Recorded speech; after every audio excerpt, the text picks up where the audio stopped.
പശ്ചിമഘട്ടത്തിലെ നിബിഡവനങ്ങളുടെ ഉള്ളിൽ മനുഷ്യന്റെ കാൽപ്പാടുകൾ പതിയാത്ത ഒരു മരത്തിന്റെ മുകളിൽ ആലീസ് എന്ന യുവതി താമസിച്ചിരുന്നു. അവൾ ഒരു സാധാരണക്കാരിയായിരുന്നില്ല. അവളുടെ കണ്ണുകളിൽ നിലാവിന്റെ തിളക്കമുണ്ടായിരുന്നു. അവളുടെ ചർമ്മം മഞ്ഞിന്റെ തണുപ്പുള്ളതായിരുന്നു. അവൾ ഒരു വാമ്പയറായിരുന്നു. എന്നാൽ അവൾ മനുഷ്യരക്തം കുടിച്ചിരുന്നില്ല. പകരം അവൾ കാട്ടിലെ മൃഗങ്ങളുടെ രക്തവും പൂക്കളുടെ തേനും കുടിച്ച് ജീവിച്ചു. മനുഷ്യരുമായി യാതൊരു ബന്ധവും സ്ഥാപിക്കാൻ അവൾ ആഗ്രഹിച്ചില്ല. കാരണം കഴിഞ്ഞ കാലങ്ങളിൽ മനുഷ്യർ അവൾക്ക് ഒരുപാട് ദുരിതങ്ങൾ സമ്മാനിച്ചിരുന്നു. വർഷങ്ങൾക്ക് മുൻപ് ആലീസിന്റെ കുടുംബത്തെ മനുഷ്യർ ആക്രമിക്കുകയും അവളെ ഒറ്റപ്പെടുത്തുകയും ചെയ്തിരുന്നു. അന്നുമുതൽ അവൾ മനുഷ്യരെ വെറുത്തു. എന്നാൽ അവൾക്ക് അവരെ മനസ്സിലാക്കാനും പഠിക്കാനും ഒരു താൽപ്പര്യമുണ്ടായിരുന്നു. അവൾ രഹസ്യമായി മനുഷ്യരുടെ ഗ്രാമങ്ങളിൽ പോയി അവരുടെ ജീവിതരീതികൾ നിരീക്ഷിച്ചു. ഒരു ദിവസം വനത്തിലൂടെ യാത്ര ചെയ്യുകയായിരുന്ന ഒരു സംഘം സാഹസിക സഞ്ചാരികൾക്ക് വഴിതെറ്റി. അവർ ആലീസ് താമസിക്കുന്ന മരത്തിന്റെ അടുത്തെത്തി. അവരിലൊരാൾ ഒരു യുവ ഡോക്ടറായ ഡാനിയൽ കാലൊടിഞ്ഞു വീണു. ആലീസിന് അവരെ സഹായിക്കാൻ തോന്നിയില്ല. കാരണം മനുഷ്യരോടുള്ള വെറുപ്പ് അവളുടെ മനസ്സിൽ ആഴത്തിൽ പതിഞ്ഞിരുന്നു. പക്ഷെ ഡാനിയലിന്റെ വേദന നിറഞ്ഞ നിലവിളി അവളെ വല്ലാതെ അസ്വസ്ഥയാക്കി.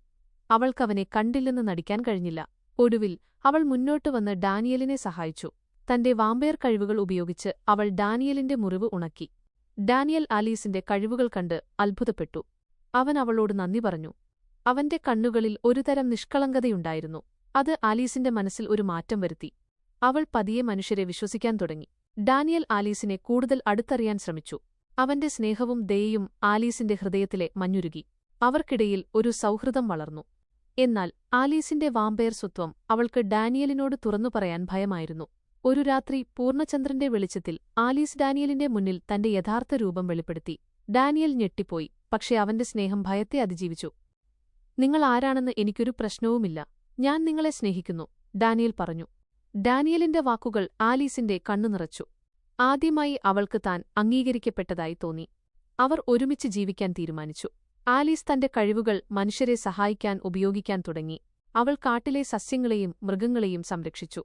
ഡാനിയലിന്റെ സഹായത്തോടെ ആലീസ് തന്റെ കഴിഞ്ഞ കാലത്തിലെ വേദനകളെ അതിജീവിച്ചു.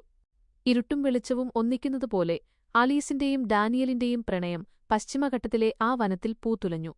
അവരുടെ കഥ സ്നേഹത്തിന് അതിരുകളില്ലെന്നും വിശ്വസിച്ചാൽ ഏത് ഭയത്തെയും അതിജീവിക്കാമെന്നും തെളിയിച്ചു.